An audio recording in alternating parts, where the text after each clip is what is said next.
or more. So El-Rufai don't enter serious trouble, and I for one did not expect it to be this deep. Imagine EFCC detention, federal lawsuit, DSS seized his passports, and now investigation linking him and his son to a man that disappeared back in 2019. 4 different wahala hitting one man within this. But here's what's making this confusing. Is this genuine accountability, or is somebody using government power to destroy a political rival before 2031? Because that's the message. Because El-Rufai himself is pointing fingers at Nuhu Ribadu. And now, Lawyer Effiong says something about this whole situation that I honestly was not expecting. Stay with me. Without equivocation, that wiretapping or tapping the phone conversation of any person ordinarily is a matter of grave concern. What is said, is it excusable? No. Should it be encouraged? Certainly not. But have he committed a crime? There's a constitutional right to presumption of innocence. I'm not going to pass judgment on the merit or otherwise of the charge that the National Security Advisor of Nigeria, at a time that terrorism is ravaging our country, that people are being killed in their hundreds, has now gone on record to say, yes, I was careless enough, I was reckless enough, I am so incompetent that the NSA, my own phone, has been wiretapped. But that, it appears that is what he's saying by the charge. But they must take a position, definite position, whether his phone was wiretapped or not. If it was wiretapped, it speaks to his competence. If it was not wiretapped, what is the basis of the charge? They should resolve that first.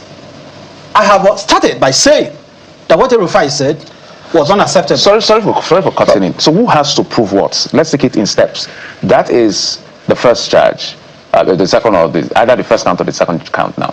Who has to prove what? Is it the NSA or the DSS in this sense, or SSS, whatever name they call it, that will have to show that indeed Nasser El-Rufai, through his Weber proxy, actually did wiretap, or Nasser El-Rufai has to show that he actually did? You get my point? El-Rufai doesn't have to show anything. I'm willing to take anybody on this with all sense of humility. I think every lawyer should agree to that point. He's not obligated to say anything. I'm not his fan, I'm not his admirer. I remember when he introduced the religious regulation bill in Kaduna State, and I wrote this article that went viral at the time. El-Rufai personally sent what I would describe as very unnecessary email to me. We were exchanging communication at the time. I was very antagonistic that why should I have an opinion about what he does in Kaduna State? So I don't see him as somebody who is tolerant of dissent. So I'm not speaking here holding brief for El-Rufai. I am saying that this government has shown on seriousness in this matter. He doesn't have to say anything as far as this case is concerned. Because when you look at the charge, have they even told us the instruments that he used for the wiretap? Have they told us which of the phone of the NSA that was wiretapped? These are things they must disclose in the charge. Let me be heard on this point, which is part of the reason why I said FSF has no business prosecuting. They use the word cohorts, and your cohorts, that is so unnecessary to put it in a very mild language. Why will you use that kind of language in a charge in his cohorts? Cohorts. So they quickly went to file this. If the SSS was to undertake a serious investigation, you can look at it. When they concluded, they should have forwarded the file to the Ministry of Justice. The Ministry of Justice would have reviewed it and decided and took a decision whether to prosecute or not. I am saying that based on what they have disclosed to us, I'm not sure that this is something that should go to court. And if it had to go to court, it is the Attorney General of the Federation, or at best, maybe the police that should have filed this charge. DSS is supposed to be an intelligence gathering agency. Because we are so used to lawlessness in this country, because we are so used to doing things the wrong way. So that is why in Nigeria today, the State Security Service is being deployed for things that are outside their mandate. They basically do all sort of things. What I can tell you, and what I can tell you very strongly, is that the burden of proof rests entirely on the prosecution. It never shifts. Even if they want to argue evidential burden, I don't see how that will inure in their favor here. They will have to prove his guilt. El-Rufai, again, is not obligated to say anything. All he has to say in court is that he did not wiretap. And by the way, what are we talking about? That Malam Nuhu Ribadu, seriously, is willing to concede that his phone was wiretapped and he still did not feel that NSA? Does that tell you something? In a country that kidnappers are calling their victims, in a country that Boko Haram terrorists are on TikTok, and the NSA of that country comes on record to say my phone was wiretapped. For me, that is a more serious security breach than the wiretap itself, than the charge itself. Because it speaks to a lot of things. And as I said, it was a reckless comment by the former governor of Kaduna State. for which some answers should be provided. But they're not interested in even getting answers. If they're interested in getting answers, shouldn't they have spoken to him? Because how did the wiretap happen? Have they told Nigeria? They are the ones to tell us. It's not El-Rufai that have the duty to make that disclosure. They have to disclose to us. And in the charge, they said others at large.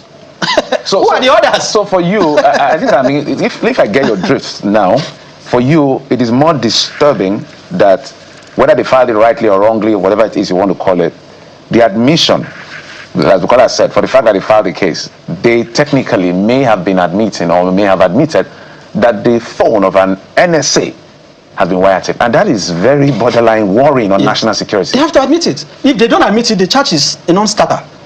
They must first admit that his phone was wiretapped. And upon that admission, the National Security Advisor should tender his resignation, apologize to the President, apologize to Nigerians. I am sorry. My incompetence is now self-evidence.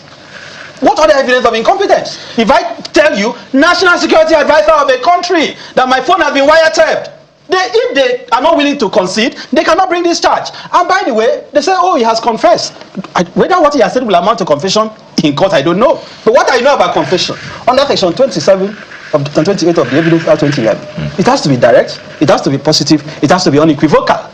If you listen to what El-Rufai said, can you tell me this morning that it was a direct, unequivocal, and positive admission of guilt? Because if it is direct, you don't admit to a crime through allegory, through allegorical texts or philosophical expressions. There should be no room for doubt or disputation. There has to be clarity so there's on how the wiretap happened. There's no clarity in that comment. What is the name of the equipment? When was it acquired? Where is it kept? Who had access to that equipment this morning? These are questions that a serious investigative agency ought to answer. But what is their attitude to it? Somebody woke up in the morning, had a bad dream, rushed to court to file a charge, did not bother to speak to the person you want to prosecute. I am telling Nigerians, and I want to be quoted on this, that the federal government of Nigeria has no interest in prosecuting Nasser El-Rufai on this issue. So while we are discussing this whole matter, there are some saying they've given us yet another distraction, something to distract us with and have a conversation about, when primarily this is about politics. So how are you factoring all of that in? Do you also see this from that angle? If that is what it is, how should Nigerians approach this? Kayo, the part of the problem with this case is that you have a president who, on subscribing to oath of office and oath of allegiance on the 29th of May 2023, started campaigning for the next election the following day. This is a government of politics. This is almost, in my recent memory, you can correct me, that you have had a National Security Advisor as partisan as El-Rufai.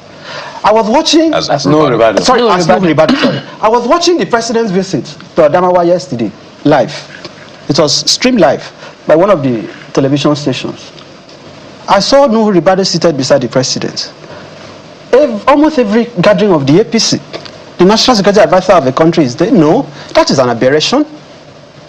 The NSS office is ought to be substantially insulated from partisan politics, so that you have the NSA, national security. You don't bring politics into national security. You have the NSA of a country, openly partisan, wearing a Milocon cap, telling us 4+4, when Boko Haram is killing members of the armed forces, terrorists are rampaging the country. Now they have brought the US to help us. You know who is the National Security Advisor of the United States? The National Security Advisor of the US. It's Rubio that is acting in that role. Do you see him follow Trump to every rally? But he's partisan as well. No, I'm not saying he shouldn't have political leaning. I'm saying that we had a man called Mungono, a former NSA. Ribadu is not the first. But I'm saying in my recent history, recollection, the media should fact check me on this. I don't know of a National Security Advisor that has been more partisan than this current NSA. That is an aberration. No, the media should call it out. Why is that important? Because in determining whether this is a serious legal case, you have an NSA that is clothed with partisan outfits. And that blurs his judgment. Is that even surprising in the sense? Okay, go ahead. Go ahead. Is that even surprising in the sense? This man, he ran for president. He ran for office of the president. This Nuhu Ribadu, under the party of the current president. Action Congress. I remember when incident happened, and he was boasting that time and under this administration saying nobody tries Tinubu and wins. And some of us raised concerns about, look, guy, can you just stick to your job at the end of the day? But so what the question I guess I'm asking, what is left to Nigerians? They've appointed him. Some people say he's doing a great job. So how should we assess him? Is it based on his partisan leaning or his performance in real time? Okay, they don't like that word, by the way, of managing national security. When you have an Emilokon president, you will likely have an Emilokon NSA. If you believe it is his turn. That is my assessment of him. All these guys are interested in his politics. His politics, because we are dealing with a serious issue here. Please, for 1 second, for the sake of this country, can we be serious? You mean the phone of the NSA was wiretapped? Do you know how serious that is? National Security Advisor, his own phone, people are able to intercept his conversation. There is no outrage. In the US, you have congressional hearings. I haven't heard a motion on the floor of the Senate, on the floor of the House of Reps. No legislative investigation that the phone of the NSA was wiretapped. And they are not even interested in asking the man who made that insinuation what exactly happened. They don't want to speak to him. So, just to recap everything that has been happening to El-Rufai right now. 1. EFCC detained him in Abuja on Monday over an alleged 432 billion naira corruption probe linked to his 8 years as Cardinal Governor. Secondly, the federal government also filed a 3-count charge against him at the Federal High Court in Abuja, using his own words from an interview where he allegedly admitted to intercepting the phone communications of NSA Nuhu Ribadu. Thirdly, DSS seized his passport at the airport on February 12th when he returned from Egypt and revealed they are investigating both El-Rufai and his son over the 2019 disappearance of activist Dadiyata, who was never found. Omo, it be things. So El-Rufai is basically saying Ribadu is behind all of this to destroy him politically before 2031. On the other side, we have Ribadu saying, prove it. Now think about that for a second, because El-Rufai is one of Nigeria's most powerful former governors, passport gone, in EFCC custody, facing federal charges. Now, his son is being investigated. If this is genuinely about corruption, why did everything happen at the same time? And if it is political persecution, what does this say? So I want to ask you whether you like El-Rufai or not, whether you think it deserves this or not. One question should worry every Nigerian right now.